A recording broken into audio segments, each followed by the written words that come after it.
All of you. आज हम लोग क्लास 8 की हिस्ट्री एसएसटी का लेसन 1 इम्पोर्टेंट ऑफ हिस्ट्री पढ़ते हैं। सबसे पहले आपसे जनरली एक बात करना है, ये बताइए हिस्ट्री क्या है?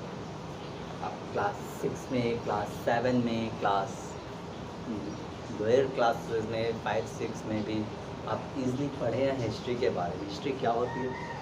इतिहास क्यों ज़रूरी है? बहुत सी मूवी आपने देखी होगी जिसमें इतिहास के बारे में बताया जाता है। तो इतिहास आवश्यक क्यों है, क्यों ज़रूरी है? जैसे आपके घर में बहुत सारे लोग हैं, तो आपको कैसे पता चलेगा आपके फोर फादर कौन थे? आपके दादाजी, आपके दादाजी के पिताजी के बारे में। तो इन सब का रिकॉर्डेड कहीं होगा। आपके पापा बताते होंगे आपके दादाजी ऐसे थे, या जिनके दादाजी हैं वो अपने पिताजी के बारे में बताते होंगे। तो हमें पता चलता है कि वो लोग कैसे रहते थे, उस समय की इकोनॉमिक, उस समय की फाइनेंशियल कंडीशंस क्या थी, उस समय के लोग क्या खाते थे, क्या पहनते थे, कैसे किन चीज़ों का यूज करते थे। तो इसी पे आज हम लोग आगे डिस्कस करेंगे। चलते हैं। History is basically the chronological arrangement of the events happened in past. Simply भाषा में अगर हिस्ट्री की डेफिनेशन दी जाए तो हिस्ट्री क्या है? एक कालानुक्रम है, एक बिल्कुल व्यवस्थित कालानुक्रम है किसका, क्या हुआ था पिछले समय में, चाहे वो हड़प्पा हो या मोहनजोदाड़ो हो या सिंधु घाटी इंडस वैली सिविलाइजेशन हो या और भी मिस्र की हिस्ट्री। तो इस तरह से बहुत सारी चीज़ें देखते हैं। History is a record of events happen in past and it also highlight the reason why such event took place. क्या कह रहा है बच्चों? History is a record of events, जितनी भी चीज़ें घटित हुई हैं उनका एक रिकॉर्ड है। हैपन इन द पास्ट का प्राचीन समय में कितनी क्या क्या चीज़ें घटित हुई। जैसे मूवी आई थी मोहनजोदाड़ो, उसमें मोहनजोदाड़ो के समय में क्या हुआ होगा, एक इमेजिनेशन किया गया, कि विजुअलाइजेशन किया गया। आप इस समय उसी समय जाके विजुलाइज करके इस लेसन को पढ़िए, समझिए। In the past and also highlight the reason, और एक रीजन हाईलाइट किया गया कि ऐसा हुआ क्यों, ऐसा हुआ क्यों, क्यों ऐसा इंपॉर्टेंट था होना। Why such events took place, इस इवेंट ने ऐसा प्लेस क्यों लिया। अगर आप महात्मा गांधी का दांडी मार्च ले लीजिए, कोई भी मूवमेंट ले लीजिए, इंडिपेंडेंस क्यों हुई, है ना। तो to understand thousands of year of human history, इससे हम समझ सकेंगे हजारों साल पहले मनुष्य का इतिहास कैसा था। Historian have divided the past into 3 different periods. जो हमारे इतिहासकार हैं उन्होंने इसको 3 भागों में बांट दिया, क्योंकि वन टाइम में तो पूरा समझना बड़ा मुश्किल है। इसको इसके 3 पार्ट्स में डिवाइड कर दिया गया। एंसेंट, तो मध्यकालीन प्राचीन कालीन इतिहास के बारे में चर्चा के, वेद वगैरह के बारे में चर्चा किया गया। वेदों की दुनिया अलग थी, जब आर्य भारत आए, फिर बहुत से बाहरी लोग आर्य आए, उन्होंने भारत को एक नया रूप प्रदान किया। मिडवल हिस्ट्री यानी जब मुगल आए भारत में, मुगलों ने अलग रूप दिया भारत को, उन्होंने अपने कल्चर्स, अपने सिविलाइजेशंस को एस्टैब्लिश्ड किया इंडिया में। Then modern history, modern era. Now we are living in the modern era, know that we कह सकते हैं, we can say that. But modern era starting, और अब जो कहा जा रहा है अंग्रेजों तक ही सीमित था। अंग्रेजों ने मॉडर्न एरा की यानी नई, हर चीज़ का नई शुरुआत हुई। हिस्ट्री में एक नया बदलाव आया मॉडर्न एरा। एंसेंट एरा क्या था? As it's known by name, इसको हम नाम से ही समझ सकते हैं। Ancient is the era that starts from the recording of human history to middle era. इसमें हिस्ट्री को रिकॉर्ड, प्रागैतिहासिक काल, पाषाण काल, पूरा पाषाण काल ना, ये जो काल थे, कालों का निर्धारण हुआ था। इनसे हम लोग क्या किए, अलग अलग तरह से हमने इतिहास की जानकारी कब से मिली, जब से हमने लिखना शुरू किया। आज भी महाराष्ट्र के अजंता एलोरा गुफाओं में बहुत से ऐसे चित्र हैं जिसको रिकॉग्नाइज करना बड़ा मुश्किल है। वो कहा जाता है प्राचीन समय में जब आदिमानव भारत दुनिया में रहते थे, हमारे पृथ्वी पे रहते थे, तब की बनी हुई।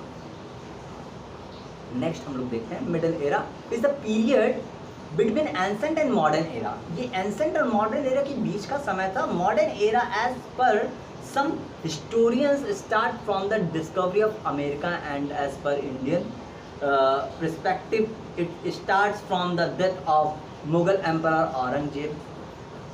तो मॉडर्न एरा वो किसी ने कहा कि औरंगजेब की मृत्यु के बाद हुआ स्टार्ट, अमेरिका की खोज के बाद हुआ, इस तरह से कुछ क्लेरिफाई नहीं। Many historians have different opinion related to the time period. बहुत सारे इतिहासकारों के अपने अपने अलग अलग निर्णय हैं, अलग अलग उन्होंने अपनी ओपिनियन रखे, अपने सुझाव दिए, अपने राय दिए with respect to the different part of the world. For example, 16th century is known as rise of modern era in Europe. Europe में 16वीं सदी को यूरोप में जो मॉडर्न एरा का एक प्रारंभ माना गया। While the same time period, उसी समय उसी दरमियान referred as middle era in Indian history, और भारत में मिडिल एरा की शुरुआत थी, क्या प्रारंभ हो गया था, मिड चल रहा था। Enrich yourself, इसमें हम देखते हैं हिस्ट्री के बारे में थोड़ा सा बताया गया है, देखते हैं फिर आगे हम लोग चलेंगे। History is divided into ancient, middle and modern era, इस पहले हम लोग पढ़ चुके हैं। आगे हम लोग देखते हैं the modern era of Indian history begins from 18th century. जो इसमें बताया जा रहा है मॉडर्न एरा की शुरुआत जो भारत में हुई 18th सेंचुरी से हुई, है ना। The downfall of Mughal emperor, यानी मुगल एम्परर का डाउनफॉल यानी खात्मे से, उनका डिक्रीजिंग होना, resulted in the emergence of regional powers. और सारी पावर्स किसने, एक सत्ता, एक नई सत्ता, बाहरी सत्ता के हाथ में पावर्स का आना, एक बाहरी सत्ता के हाथ में पावर्स का आ जाना। Regular conflict of regional powers gave opportunity to foreign powers to establish in India. जो लगातार कॉन्फ्लिक्ट हो रहे थे, लगातार जो रीजनल पावर्स के ऊपर कॉन्फ्लिक्ट हो रहा था, इनको अपॉर्चुनिटी मिली, एक सुनहरा मौका मिला इनको अपने पावर्स को इस्टेब्लिश करने के लिए भारत में। किसको, ब्रिटिश को, या अन्य जो यूरोपियन कंट्रीज से आए थे, वेस्टर्न कंट्रीज से आए थे, उनके लिए। जैसे British, the Portuguese and the Dutch, इनका जाम ज़्यादा आता है। Were the foreign powers who established themselves in India and started trade with India. सबसे पहले विदेशी आए भारत में, उन्होंने अपना ट्रेड शुरू किया। औरंगजेब के समय में उन्होंने छोटा सा एक जगह मांगी, है ना, छोटी सी एक जगह मांगी, वहाँ का मैं अपना बिजनेस, हम लोग अपना बिजनेस शुरू करते हैं। क्योंकि भारत हमेशा से बहुत ही ज़्यादा लकी था और यहाँ हर तरह की चीज़ें अवेलेबल थी। यहाँ की जो एटमॉस्फेयर है, यहाँ का जो इन्वायरमेंट है, वो हर तरह की चीज़ों के लिए बड़ा ही सुटेबल है। आज भी लोग अट्रैक्ट होते हैं भारत से। ये अलग बात है कि भारत के लोग भारत से अट्रैक्ट नहीं हो पाते हैं, उसका मिसयूज़ करते हैं बस। बट बाहर के लोग, फॉरेन कंट्रीज के लोग जो हैं, भारत को बड़ा आइडल मानते हैं आज भी। फिर क्या कह रहा है, were the foreign power who established themselves in India and started trade with India, Bharat के साथ व्यापार करना शुरू किया। The conflict of supremacy in trade, फिर उसमें ट्रेड में भी अपना आधिपत्य जमाने लगे। Resulted regular conflict between them, उनमें लगातार झगड़े होने लगे। But the British emerge successful, लेकिन ब्रिटिश जो थे बहुत ही पावरफुल थे, ये सक्सेस हुए, ये सफल हुए। We can understand about the modern era, हम समझ सकते हैं मॉडर्न एरा के बारे में फ्रॉम वेरियस डिफरेंट सोर्सेज, अलग अलग जो सोर्स हैं। देखिए, किसी चीज़ को जानने के लिए हमें सोर्स की इम्पोर्टेंस बहुत होती है। जैसे अभी आपको कहीं जाना है, उस ऐसी जगह जहाँ का आपको कुछ पता ना हो, you don't know about this place, what you collected there, you have searched on Google, you have searched on the books, you go to the library and search what's atmosphere there। मान लीजिए आपको शिमला जाना है, शिमला के बारे में आपको जानकारी नहीं है, तो आप क्या करेंगे, आप गूगल मैप पे गूगल से सर्च करेंगे कि वहाँ का क्लाइमेट कैसा है, वहाँ का मौसम कैसा है। तो आपको एक सोर्स चाहिए। सोर्स, मैं आपको सोर्स बता रहा हूँ, सोर्स क्या होता है, सोर्स की डेफिनेशन क्या होती है। हर एक चीज़ को जानना बहुत ज़रूरी होता है, isn't it? लेकिन वेरियस सोर्स क्या हैं? मोनूमेंट्स, जितने हमारे मोनूमेंट्स हैं, न्यूज़पेपर्स, उस समय के न्यूज़पेपर आज भी 1947 है, उससे पहले जब से प्रिंटिंग स्टार्ट हुई तब के न्यूज़पेपर आज भी आपके इलाहाबाद म्यूज़ियम में रखे हुए हैं। चाहिए उसको पढ़िए, दैट्स वेरी इंपॉर्टेंट, बट अभी नहीं because lockdown continue. Artifacts, government documents and books. Books is very important source of the knowledge and source of knowledge to collect the previous history etc. of that time available, जो इस समय available है, आप पढ़ सकते हैं। Teacher से continue उनसे संपर्क में रह के आप अपने नॉलेज को एक्सपेंड कर सकते हैं if you want. Other important popular source of information is that of films and documentaries. ऐसा नहीं है कि 1947 में के पहले सिर्फ लड़ाइयाँ ही हुआ करती थी, कम होते थे। उस समय भी लोग फिल्म्स एंटरटेनमेंट में इंटरेस्ट रहते थे। हड़प्पा और मोहनजोदाड़ो के समय भी लोग एंटरटेनमेंट के लिए कुछ ना कुछ करते होंगे। इमेजिन करिए आप कि आप 1,00,000 वर्ष पीछे हैं और उस समय आपके पास गेम क्या होंगे, क्या खेलते होंगे। आप 10 साल 20 साल पीछे चले जाइए, आप इमेजिन करिए आप कौन सा गेम खेल रहे हैं, आपके पेरेंट्स आपको क्या बता रहे हैं। जब भी आप स्टडी करिए, मैं हर बार क्लास में आपको समझाता हूँ बच्चों, जब भी आप स्टडी करिए उस टाइम पीरियड में जाके करिए, बिल्कुल घुस जाइए उसमें। जब तक आप किसी चीज़ में पूरी तरह से इन्वॉल्व नहीं होंगे तब तक रिस्पॉन्स नहीं मिलेगा। If you want to respond somewhere, you want to give your 100% to this job, that job.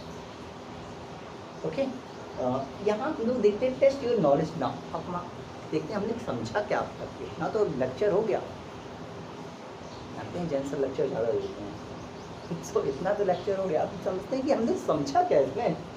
What are the various divisions of history? Various division, तो हमने समझा 3 divisions थे, ancient, middle and modern. When did modern period of history begin in India? Modern period जो है history का कब शुरुआत हुई, कब से शुरुआत माना जा रहा है? तो इसके अकॉर्डिंग बाय योर बुक, तो औरंगजेब के मृत्यु के बाद मीर कासिम, मीर जाफर, बहुत सारे लोग, बंगाल का जो सिस्टम था उस सब को मिला उला के बहुत सारे सिस्टम कन्वर्ट हुए। आगे चल धीरे धीरे मैं आपको समझाता रहूँगा, बताता रहूँगा। तो जब मुग़ल औरंगजेब के कोर्ट में आए, उन्होंने रिक्वेस्ट किया, ब्रिटिश जो आए उन्होंने रिक्वेस्ट किया अपनी कंपनी चलाने के लिए। उसके बाद से धीरे धीरे आफ्टर औरंगजेब हम मान सकते हैं मॉडर्न एरा का स्टार्ट हुआ। नेक्स्ट वीडियोस में हम लोग देखेंगे detailed perspective of modern era. क्या कह रहा है बेटा? Detailed perspective of modern era के बारे में, टाइम फ्रेम एंड ओवरव्यूज, इसके बारे में जानेंगे। Thank you.